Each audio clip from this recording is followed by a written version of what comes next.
welcome everybody. I'm Holly Atkinson. I'm head of Metaverse Tech at Boson Protocol. And thank you for joining in Crowdcast and in CryptoAvatars. This is our fourth dCommerce meetup, looking through the portal with our launch partners, Aurorabus and Polygonal Mind.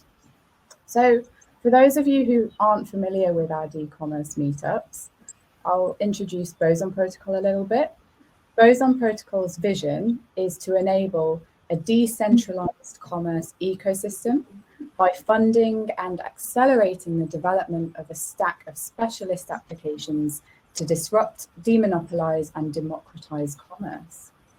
And taking that forward, today you're going to hear more about our plans for Portal, our beachhead project set in Decentraland. Portal is going to be a wonderland of experiences where we're going to showcase metaverse commerce, but I'm not going to tell you too much because we also have today with us Žiga, who is going to tell us all more about what Portal will encompass, and Tox, who is from Polygonal Mind, who will jump in and talk to us about how they're building and all of those complexities there. We're joined by special guest also, Alyssa Olbakova, co-founder and creative director of Aurorabus, our launch partner.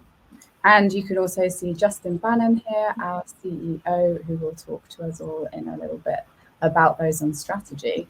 I'll jump into the agenda now. First up, we have Žiga and Tox with an introduction to Portal and deep dive into the build. Take it away, guys.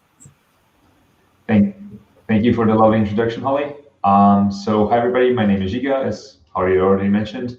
I'm a UX and UI designer with a background in architecture and product design. And with me today is Tox as well, who's the CEO of Polygonal Mind. And we'll present what Boson Portal is and sort of our current development and progress. So what is Boson Portal? Boson Portal is a space for Boson Protocol and potential partners to experiment with the commerce opportunities that exist between the physical and the virtual worlds and the experiences that bridge them. When we look at the trends, we saw that we sit at the convergence of two rising trends. So on one side, we have the digital assets and the NFTs, which can be purchased and exchanged. And on the other hand, we have the Metaverse, which is the next evolution of the internet as we see it. There are a few rapidly accelerating cultural impacts happening in the last 2 years. So for example, Roblox was making 920 million in revenue in 2020. The NFT world generated 1.5 billion in transactions in Q1 of 2021. And the video game industry has grown beyond the movie and music industry combined. One of the main questions we asked ourselves was, what if the items you could buy in-game were redeemable for real-world products in retail? So imagine you're playing a popular game, for example, like NBA 2K20. You unlock a limited pair of Nike sneakers that you can purchase and redeem in real life for a lower price, or maybe you're the only one that's able to redeem those. How awesome would that be? So we started looking into the different blockchain-based 3D virtual worlds where we could start building our idea. And among those popular ones were Decentraland, CryptoAvatars, Somnium Space, and Sandbox. As you may have already heard, we identified Decentraland as the first virtual world that we want to bring Boson Portal to. And in June of this year, we actually bought a big chunk of land for $704,000. Last week, we were also proud to reveal Aurorabus as a launch partner for Portal. Aurorabus is a digitally native fashion brand envisioning an imaginative, playful, and expansive virtual universe that interconnects seamlessly with physical reality. Aurorabus produces physical couture based on material innovation and ready-to-wear digital clothing with zero waste and multi-utility in the virtual realm. Alyssa Olbakova, the co-founder and creative director, who's also joined us today, will be joining us next on the agenda tonight for a fireside chat with Holly to discuss the partnership and all things Metaverse fashion, so stay tuned. We have a lot of partnerships in the works as well, so join us on Twitter and Discord or Telegram and sign up to our newsletters so you don't miss any future announcements in the upcoming weeks. The future vision of Boson Protocol is to expand beyond Decentraland and explore other worlds as well. So the ones I mentioned before already, CryptoVoxels, Somnium Space, and Sandbox, but as well think about Roblox and Fortnite. So Boson Protocol partnered with Polygonal Mind, which will be building out the Boson Portal in Decentraland. They have a fantastic team of designers and developers, and I would like to hand it over to ToxSam to tell you a bit more about their past projects and how they are supporting us in this journey. So Tox, take it away. Hey everybody, how are you doing? I'm here in my avatar form today. So Polygon Mind, to give you some background, we are a creative development studio that has been working in Metaverse before it was cool. We worked with even before NFTs or crypto were a thing. And our mission is to imagine, design, and develop STEM environments, avatars, and game that contains a huge artistic value. So anything that we do has a small touch of arts somewhere along the lines, right? We built a lot of stuff. We built in pretty much all the single metaverses around, Decentraland, Sandbox, CryptoVoxels, Somnium Space, VR Chat. So we have been doing stuff since the late 2018 in Decentraland, and we built over 2,050 land so far.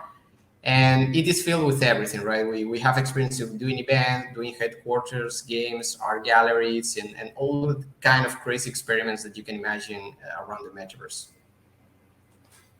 Yeah, so this was a short introduction from Tox, and now we'll jump into an exclusive preview of the progress of Boson Portal and what we've been sort of busy with in the past few months. So let's talk about the portal space layout. If we look at the high-level land separation, this actually represents the entire space that we bought in Decentraland. We can separate the spaces into two parts. The first part is the space for brands, which is represented by the blue color. And the second space is the Boson space, represented by the pink color. If we further divide this into a more detailed land separation, we can see that the brand spaces are separated into smaller groups. This is where the brands can sort of show their branded experiences. But we'll be looking a bit deeper into the Boson spaces today. And as you can see, that's separated into a few sections. So on the top left, we have the event space, which we'll tell you more about later down the slides. We have the lounge and the entrance on the bottom right. We have the portals, which connect you to the different branded experiences. And we have the gaming experience in the middle, which we primarily focused in the past 2 weeks. So let's look at the branded experiences first. Every experience is going to be unique and tailored to each brand individually. And they're going to be something you can't actually do in the real world. So you can imagine there's a lot of things that are possible in 3D and in virtual worlds that aren't possible in real life. Tox? So we're going to be, for us designing this was a challenge because there is a lot of land to be built, and we wanted to have like a cohesion that could go along between all the brands and Boson Protocol branding itself. And for that space, we decided to do some kind of smooth places that can combine easily with any kind of brand. So all of them are integrated in the same theme, but they don't feel like they're have a different art direction in a sense. And that's what we are aiming for brand experience, right? Where you see these amazing floating spaces filled with different brands, but all the same look in the same environment and look alike. Thank you. Moving on from the branded spaces, let's talk a bit about the lounge and the event space. So the lounge is actually also where the entrance will be located. This is where the users that visit Decentraland or our space at Decentraland can communicate, exchange ideas, and just hang out. And then the event space is something that looks like an auditorium. So those are the images on the right side. And that space will be used for different events. So things like brand exposure, dCommerce meetups like this one, and just launch parties and everything else that's fun and exciting. Moving on to the portals, as I mentioned before, portals are going to be a gateway to the different branded experiences. So you don't have to explore the whole space by foot. You can teleport to those different experiences. But there are some Easter eggs scattered around the world, or we are planning to scatter some Easter eggs for you guys to unravel and discover.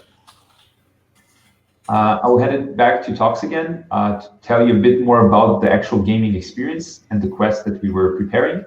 So Tox, take it away. Sure. So what you're going to see is a small preview of all the things that we're cooking on. This is just a small preview of the work in progress that we have. As you can see, it's going to be a platforming experience where the players will be able to jump around, find stuff, move around things, and pretty much play around with the environment to complete different quests that will have a sequence of storytelling attached with it that is going to be very interesting, that will lay out during the next following months, and it's going to be something that we will be releasing in a smaller chunks so people can enjoy in a different phase. But I will recommend for anybody who is listening to us to just book and activate the notifications of Boson Protocol Twitter so you can be up to date, because if you miss out, man. This is going to be FOMO for the fullest, and probably you want to be in all of them to be super rewarded. Thank you, Tox. One thing I want to mention as well is we are planning some events, and those events will have some rewards as well, so be on the lookout, as Tox already said.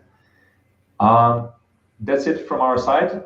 Thank you, everybody. And if you have any questions, I think we can use the rest of the time for a Q&A. Yeah, thank you. Amazing presentation. Thank you both, Žiga and Tox. Okay, I think we have had a couple of questions come through. Let me have a look. Okay, so we have one question here from Kioro, who asks, what can Portal bring to ordinary people? Okay, so thank you for the question. I would say, as I mentioned before, we are planning some events, and users will be able to earn rewards in form of Boson token, probably. This is still something that we are planning out, so we don't have a full plan yet. One thing maybe I want to add also, that's only part of the Boson experience, right? But as you guys have seen, we also have the branded experience on the other side. So that's something that we will still develop. But as we already mentioned, Aurorabus is one of our first launch partners. So you'll also be able to experience brands in virtual worlds and redeem NFTs and so on. So that's still something to add. Brilliant. Thanks for answering that one. We have another question,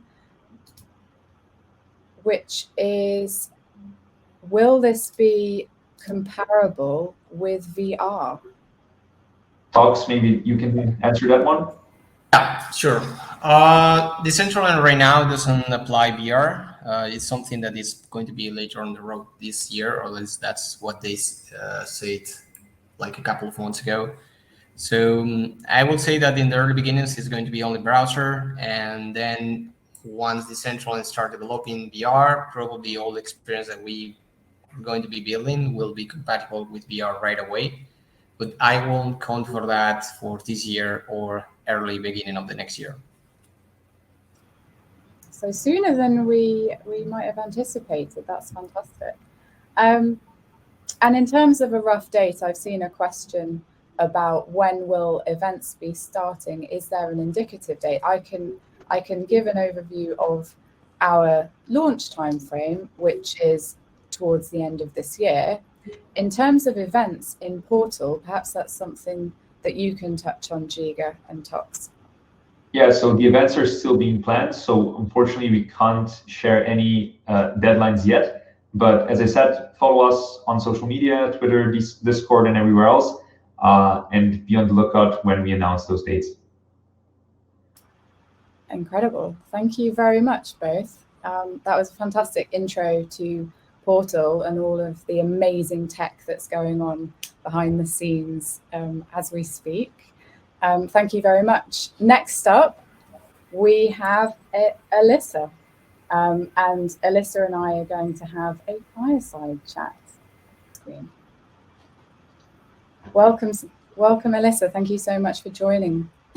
I have some questions for you today. But firstly, could you start by telling us a little bit about your company, or Aurorabus, however you say it, and your company's founding principles?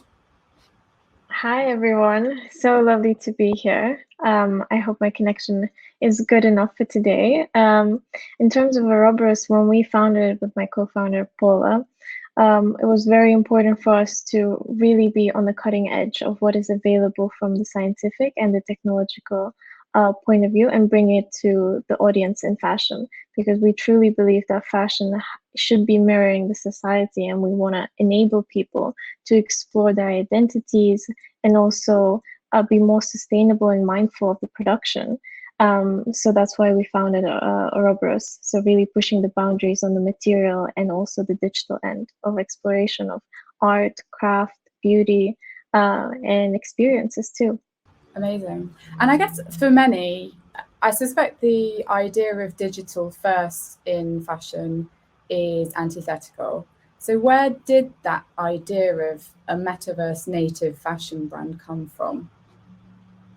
I mean, looking how we've been progressing through, our everyday meetings through social media, but even the gaming culture, it was just a natural step forward. And digital fashion has existed for a while now. When we look back at games like Second Life, but also The Sims and many more, we were just translating that desire to actually everyday usage. And now the statistics say that 1 in 10 people use clothing only for social media. So in that sense, that outfit is already digital and does not have to exist. By going completely digital, we can actually explore more material options that don't confine by physics or actual materials that we know. So you can wear something as exciting like fire or water and just have a completely different identity at the speed of light, really. So for us as creators, it enabled us to think completely outside of the box, where only your imagination is your limit. So a digital is not only a beautiful way to explore creativity, but also from a sustainability point of view, we don't actually use materials. So there's no waste or costs that are associated with that. It's actually 97% less polluting from CO2 point of view than one physical garment. So there's so many benefits, and digital fashion also presents a solution to a lot of issues that are currently facing in the fashion industry. So a reminder for everybody joining us today, in Crowdcast, we have a CryptoVoxels event where we're streaming this event live. You can jump in there at the link in the chat. And on the wall there, we're actually showing the Aurorabus video from the London Fashion Week, which Boson Protocol sponsored. So Alyssa, can you describe for us the reaction that you got following that event? Sure. We've actually made history by presenting a digital-only collection at London Fashion Week, as we were the first brand to ever do so. And also the collection was directly purchasable off the screen, and we've completely demystified the space in terms of what digital fashion can be for an audience that has, predominantly has been enjoying fashion as physical items and physical manifestation. So that was the first time we did this, and we had AR activations throughout London where you could scan a QR code and wear one of the pieces that was live on the presentation.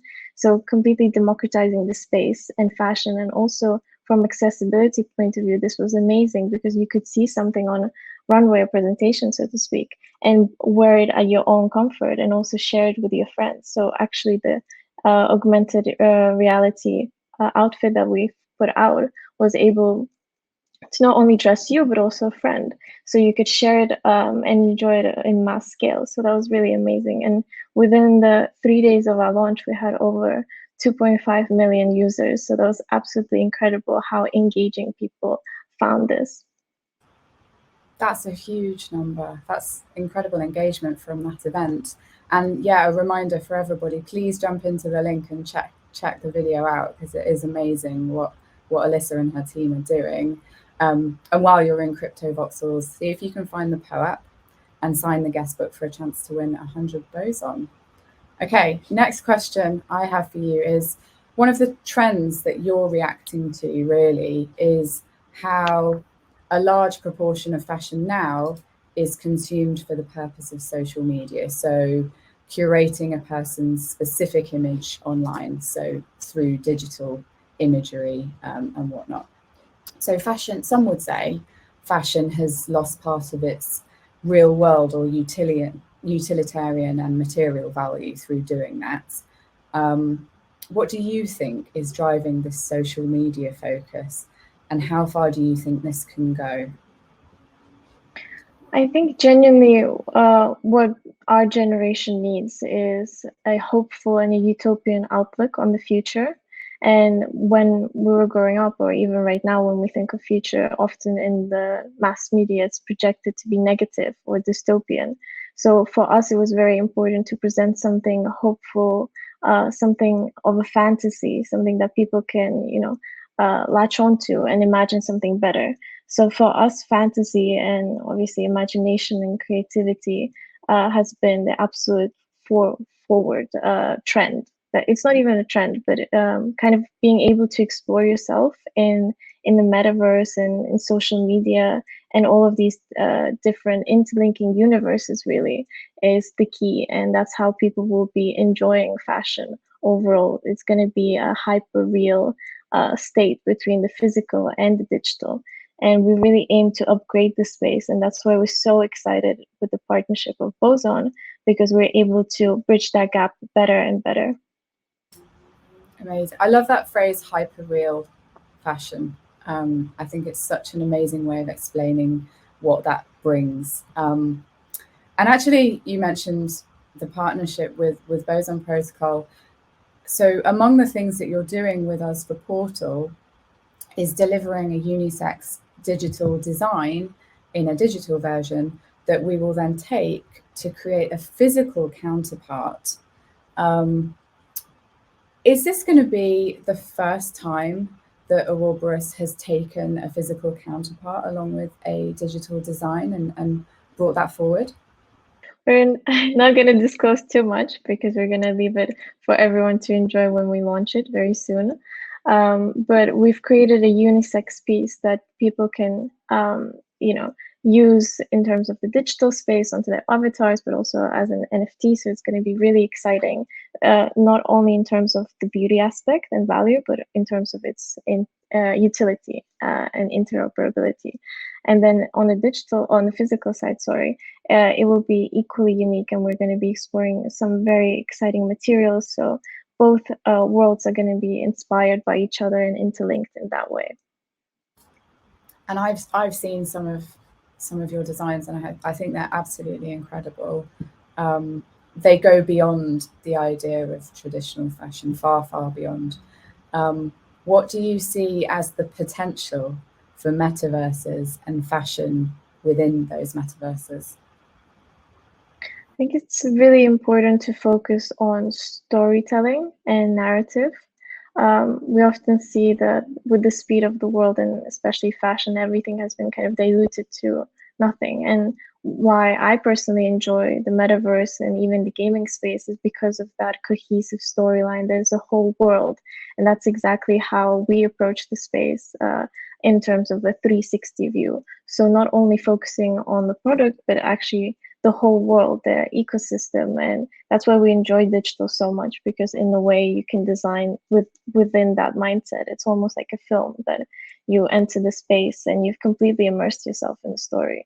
So metaverse opens that potential for us to not only mirror what's happening in the physical space, but completely exceed it and have an additional layer of experiences. And interlinking, obviously, the gaming psychology is so great, because you can redeem more, you can play for luxury, not only just buy it, but actually earn it.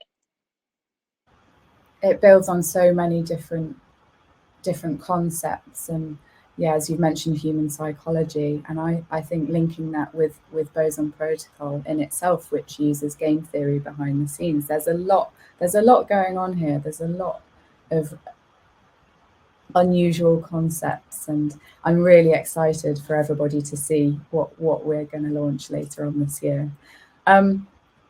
That's it for my structured questions. We have a bit of time now, so I'd like to move on to some of the questions from the audience. We've had some from CryptoVoxels, and we have some here in Crowdcast as well. So firstly, here we go. Video games they've really taken off recently. How do you see the interplay with Aurorabus and cosplay? I think cosplay is really exciting, and in general, costume design, whether it's in films or any of these very developed and eloquent worlds, is absolutely amazing because you completely immerse yourself in that fantasy and the world. So we're actually very interlinked with that, and we find so much beauty and craft that goes, into detail. So we're actually cross-linking that. And if you look at our current collection by Mimicry, there's a lot of hidden elements and symbols and references to a lot of the cultural aspects, like the movie Avatar, which impacted us in terms of inspiration, but also Ex Machina. So there's a lot to kind of unpick, which we think is really amazing, and gives a lot to the audience to have a look at and be part of. So definitely cross-linking that with our future collections as well. Such a thorough answer. I really, really appreciate that. I think, yeah, there's a lot of avenues that we can explore as part of this. Next question then. How would you imagine Boson, along with Aurorabus, say, between today and 5 years' time? Well, I remember one of our first conversations with Boson was so exciting. If you think of flying cars, it still hasn't happened, and we're trying to reach that. But from a fashion standpoint and entertainment, there was nothing that anyone was working on that's as exciting as this partnership and what we're doing with Boson Portal. So there's a lot more to come, and there's going to be definitely that futuristic cyberpunk element to it, I think. Amazing. Thank you so much, Alyssa. I think given time and all of the questions that we've answered now, we'll come back to questions at the end. Thank you so much for your time today. It was such an interesting discussion. As I said, I'm so excited for our partnership and for our launch later this year. So keep an eye out, everybody. Thanks, Alyssa. Thank you. Watch the space.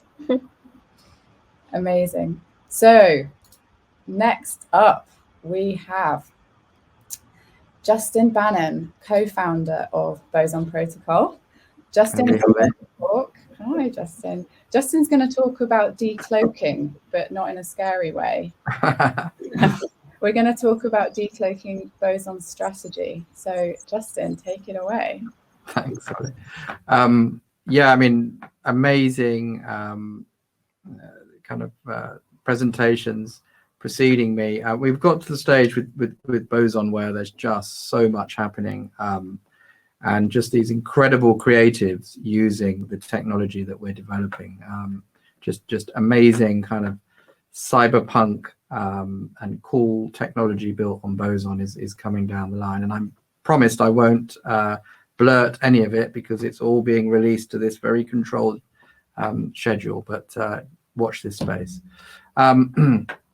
Okay, so let's first remind some of us why, and also for others that are new to Boson.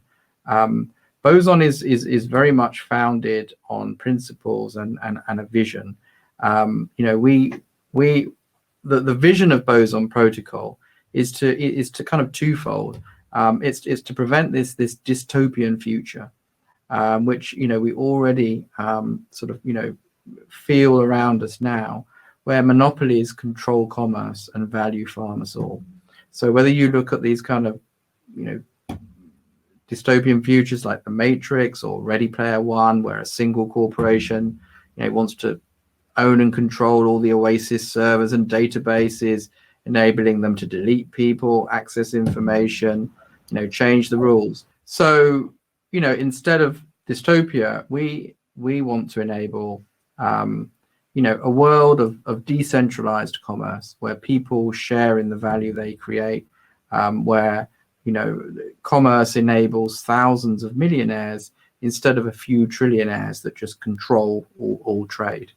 Now, with the emergence of the metaverse, this is even more important, because if we allow the metaverse to be controlled by the likes of Facebook and Amazon, etc., then what we'll be creating for ourselves is like a digital prison, rather than realizing the promise of the metaverse.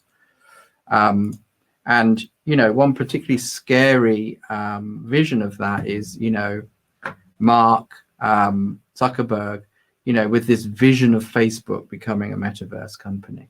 And there are a lot of people who are, this is kind of, there's a lot of people who are trying to ensure that the metaverse is, has an open economy. So some, great essays by people like Jamie Burke from Outlier Ventures, one of our investors, Piers Kicks, advisor of ours, and also people like Matthew Ball, even like Tim Sweeney from Epic did a great video on why the metaverse needs, the metaverse economy needs to be open. And Boson Protocol, whilst our ultimate vision is to enable decentralized commerce, whether it's in the metaverse or more generally, is a core piece of technology to enable an open metaverse economy through enabling open commerce between the metaverse and the universe. I'll explain a little bit more about what that means in a moment. So, the prize for decentralizing commerce is gargantuan. I mean, commerce is this sort of multi-trillion-dollar opportunity. However, the problem of connecting smart contracts to real-world commerce is really very hard. I mean, it's one of the hardest problems in crypto. And one way of describing this problem is looking at it as like an Oracle problem, and everyone's most people are familiar with this whole real-world data Oracle problem. So smart contracts can't trust real-world data sources. So we have some special solutions for that called oracles. Example, Chainlink is a very, well-known and popular solution for this, to enable these sort of trusted data sources. But a less well-known Oracle problem is this sort of real-world asset problem. So, if I were to tokenize my car and sell that token to Holly, how would Holly know that she would actually get the car? If she bought that token, I would take the money. How would she know that, that she would receive the car? And so, solving this problem in a decentralized way without using intermediaries like, Amazon is a really hard problem. And it requires, a currently unsolved one until, Boson arrived, that requires, significant resources in terms of financial, human, and intellectual. This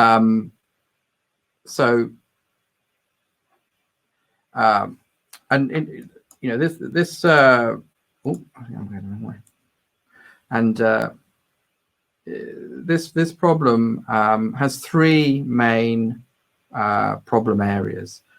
So this is across protocol or mechanism design. So how to design a protocol that enables commerce without intermediaries is a really, really tough problem. But also legal engineering, how to immunize the system against legal risk and ensure that we are compliant with regulations, because no decentralized commerce protocol can kind of evolve and sustain itself unless it overcomes these significant legal challenges. And then finally, game theory. Essentially, what you need to do is develop a game that incentivizes buyers and sellers and participants to behave in the desired way, in what we call an incentive compatible way, without the need to be sort of policed by intermediaries.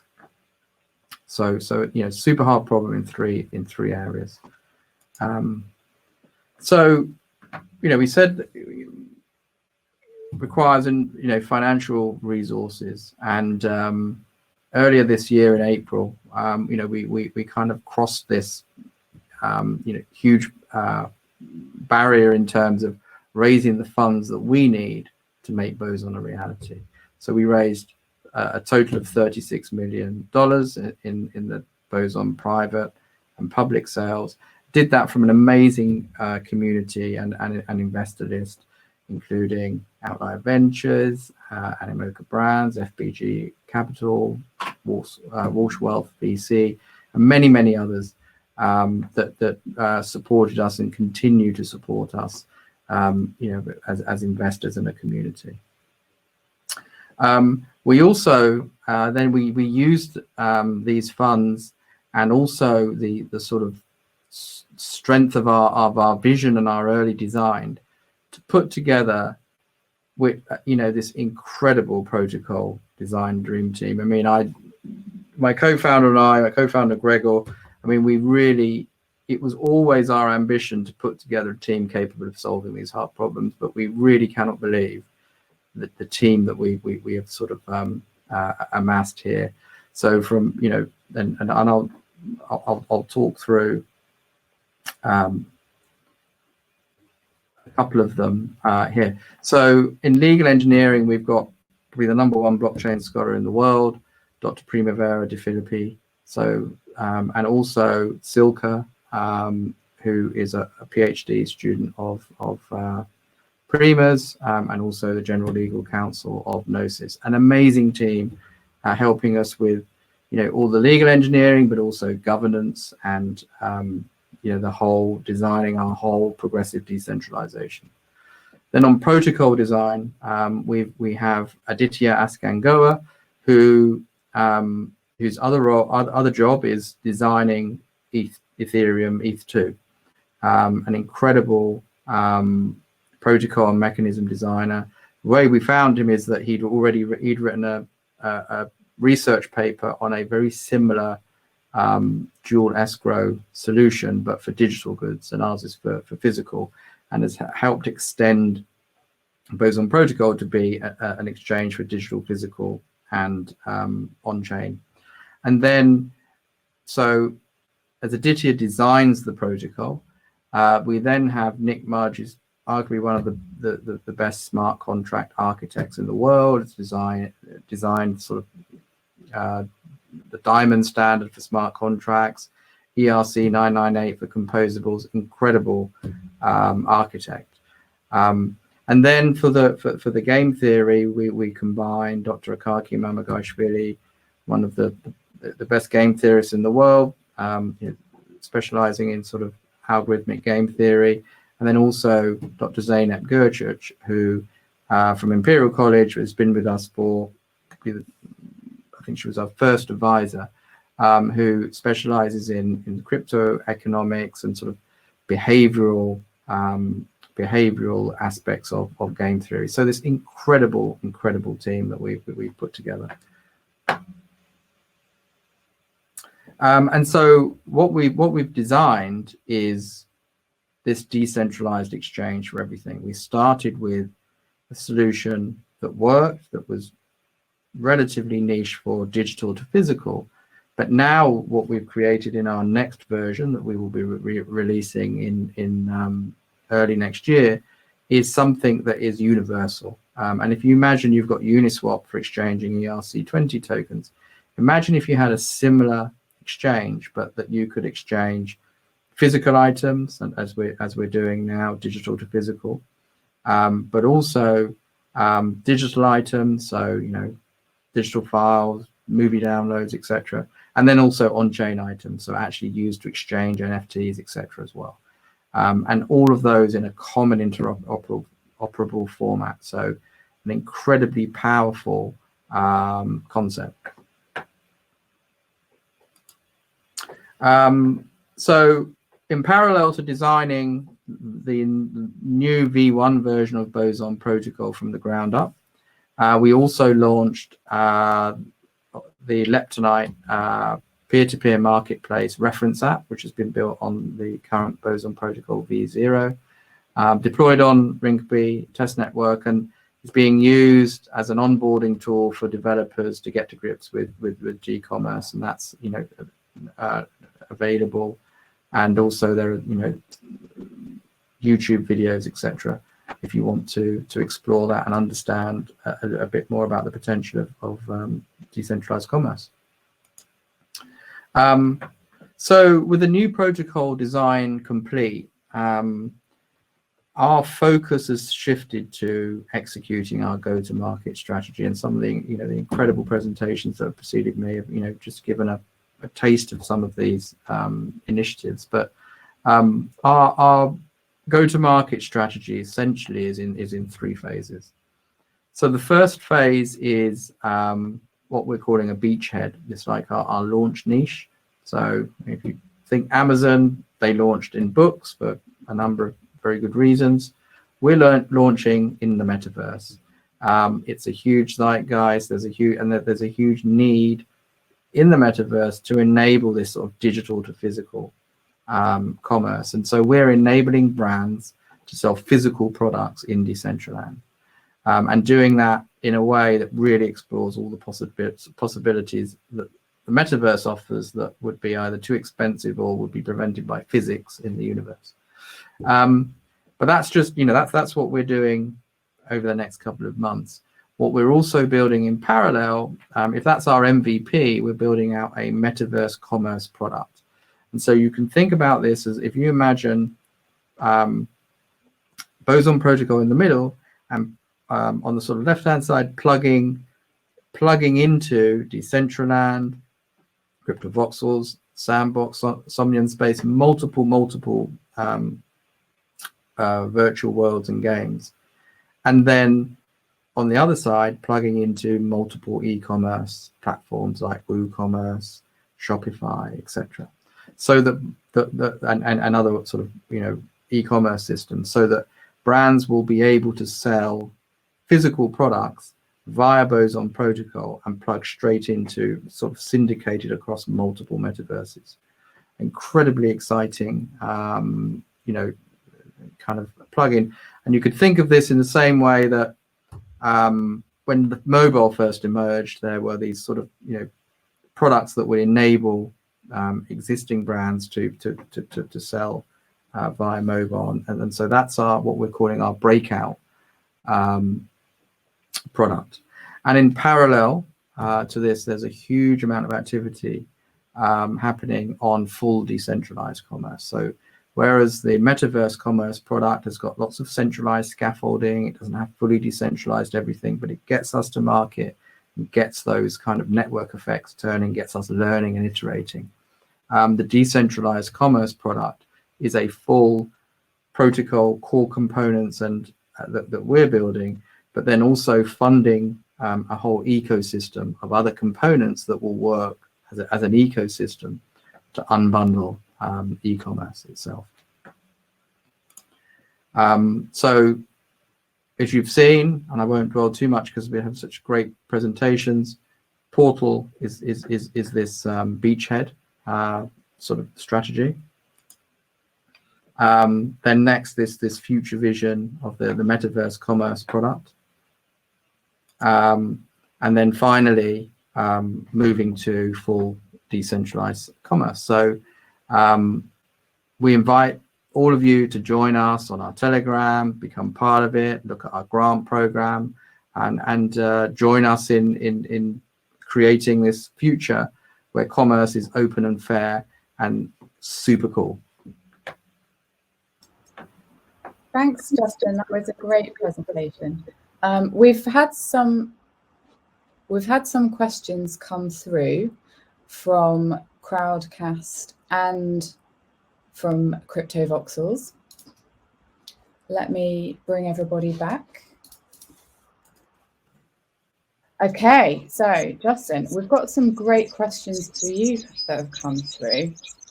I think these ones have come from CryptoVoxels. So what do you think is the main danger of a company like Facebook joining the metaverse?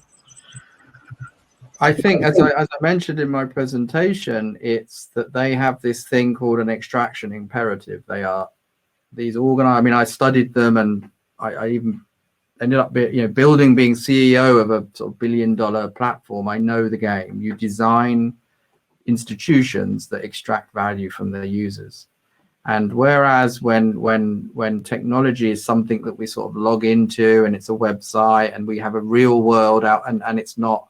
It's slightly separate, then it has only partially impacts us.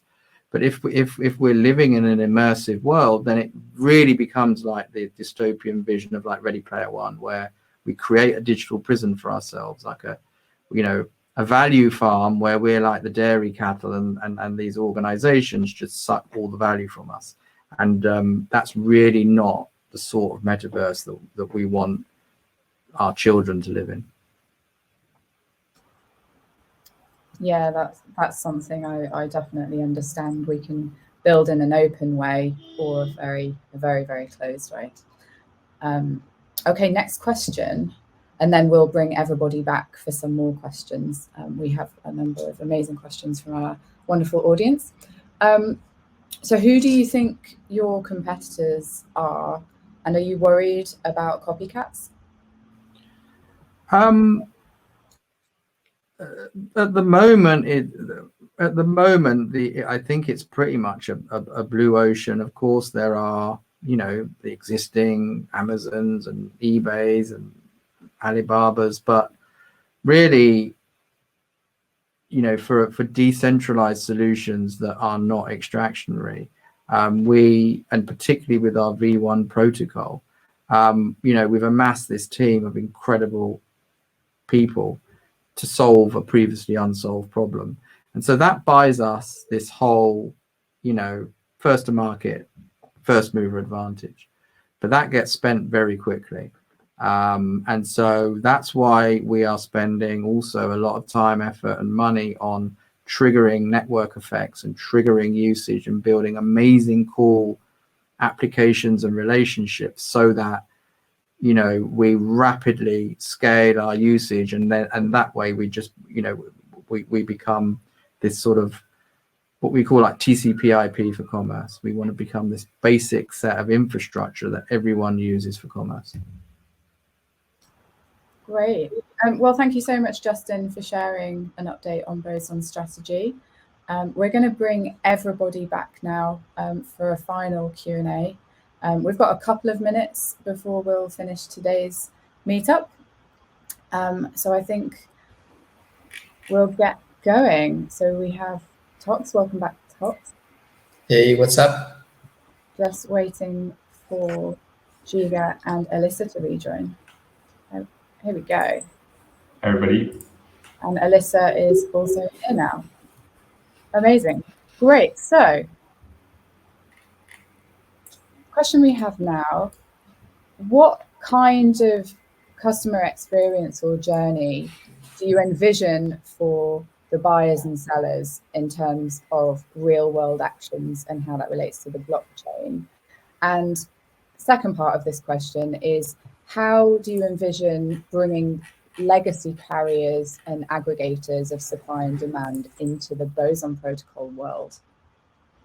Okay, so I've mentioned the NBA 2K20 sort of idea before in the presentation. So what I think is the strongest sort of user journey is, for example, you're playing a game, as I said, NBA, for example, you unlock a pair of sneakers that you've been grinding the game for the past month, let's say. You get finally to unlocking that item. And that item can only be purchased through the game. So it can't be purchased in a real store. And I think this is something that is really strong, giving sort of the users a new way of purchasing items and exclusive items only through this digital to physical redemption. That's a great answer, Žiga. And I mean, to pick up on the second part, how do we attract, for example, buyers, sellers? So all the things you're seeing of having these kind of really cool cutting edge applications, that's part of it. We're working with, there's a huge number of brands that aren't as cutting edge as Alyssa and Aurorabus that want to play in this space, see the potential. And so we are supporting them to create amazing digital to physical experiences. That's one part. But I guess more sort of strategically, the V1 protocol will have a token model which is basically supply mining. So in the same way that let's say Uniswap liquidity mines incentivizes users to bring liquidity to the protocol, we will be deploying a token model that incentivizes aggregators and to bring items to the protocol. So you're basically using some really cool token design methods. I really like that answer. It's very thorough, and I think we've covered the whole journey there. Just touching on the brands aspects, then we've talked today about our partnership with Aurorabus, and we have Alyssa here today. We've had some questions and a number of people ask, Alyssa, how do we find your collection? So would you like to say a few words on how people can learn more about Aurorabus? Sure, gladly. You can find us on aurorabus.co.uk, but also on all of our social channels from Instagram, Twitter, and really watch this space in the next couple of weeks when we're launching our retail space with Boson, because it's going to be really exciting and focused specifically on the user experience and interlinking kind of this gamified path to get one of these very exclusive pieces. So I really love the take on exclusivity here, because there's such a unique design piece that you can purchase, or you can actually have the ability to win it. So from any perspective, whether you're a younger audience or somebody who can purchase this, you have kind of a level playing field that I think makes it very exciting. 100%. I'm so excited about all of this stuff. We've had a question come through from CryptoVoxels. I think it's probably for you, Justin, about the team. So how have you built up such an amazing team? You had the dream team slide up earlier. I have no idea. I said to discuss with my co-founder Gregor. There was a time not so long ago where we used to have this whole design for Boson with little boxes for legal, for protocol, and I used to say we will get a world expert for this because it will require it to solve this problem. And he would always shake his head unbelievably. And I said, well, we've not only have we got that, we've got the world expert in pretty much every box. And there's a couple of major announcements that we're going to make. So, but I honestly don't know. I don't think it's to do with me, and I don't think it's to do with my co-founder, although maybe in some small part. I think it's because it's one of the hardest problems, and it's really important for the future of humanity that we do not have a closed proprietary economy. In terms of the metaverse, that we lay down this infrastructure that's open and free for future generations. I think it's that vision that binds us all. 100%. Again, the project is incredibly transparent. There are so many ways everybody can get involved. We open source our projects. Everybody can go and check them out on GitHub. And there's a number of other ways to get involved with Boson as well. So yeah, I couldn't agree more. So another question now for I think Žiga and Tox, you might be best placed to take this one on. So if Boson were to partner with 1 million other companies in the future, will it be able to fit all of their products in a single mall? So that's a good question, actually. One of the slides also that I've showed was our future vision is to branch also in other 3 worlds, not just Decentraland, but also CryptoVoxels and all the others, also expanding to Fortnite, Roblox, and so on. So it doesn't have to be only in one space. Those experiences can be in multiple spaces, and Boson will be just sort of a link between those digital and physical worlds, right?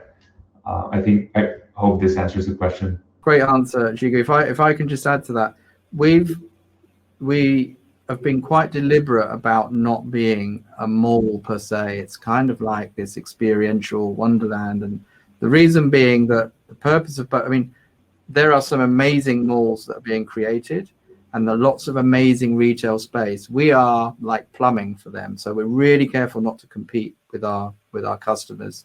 And so the vision is that Boson Protocol is like, you know, kind of thing, almost like a PayPal for digital to physical, where we would be plugged into many other retail spaces, and certainly not to compete with them. Fantastic and comprehensive answers there from both of you. Thank you. So we have 2 questions left before we'll wrap up. They're quite general, perhaps more for you, Justin, but let's see.